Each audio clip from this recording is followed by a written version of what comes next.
I have with me today John Vargo, who's giving a What If Wednesday lecture next week with the resilient organisations. University of Canterbury are collaborating to look at certain resilient issues. Now, what do APEC actually want to know in this? APEC, we're looking for someone to give them some advice in their small organizations, especially MBIE here in New Zealand heard about that. I thought we were the experts, resilient organizations. And so we've been helping out since then. We've written a series of 7 short articles that sit on our website advising their small organizations what they can and should do in the light of what's happened in Christchurch. John, you've also been involved with Wellington. They've had some earthquakes recently. Not too bad, but that's been quite useful for you to actually give them some advice. We're part of the Natural Hazards Research Platform, and we've provided through them information for the Wellington businesses. Amongst those pieces of information are, number one, look after your staff.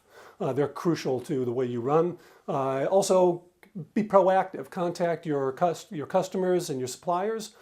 Find out how they're doing. Show an interest in what they're doing because they're part of what makes your business tick and part of your community. So a couple of key things there. Also have a look at your insurance policies. Make sure they're up to the game.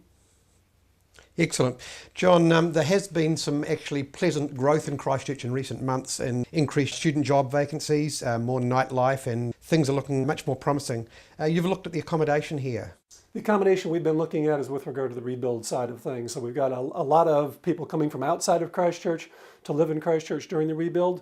And so we've been looking at what those accommodation requirements are, ways of meeting them, how, if we don't meet them, how they'll hold up the recovery. And really that piece of work is just getting rolling. Funded through APEC, we were funded for $75,000 to carry out that work over the next year or two.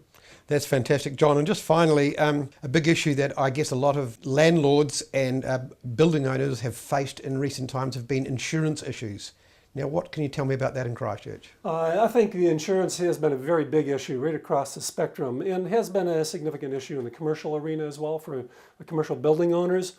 I think amongst the things that will help going forward for them will be designing insurance policies more specific to their particular needs and at the same time using boilerplate paragraphs so we've got a common understanding because that's been a real problem. It's held up payouts for insurance here in Christchurch. Thanks, John.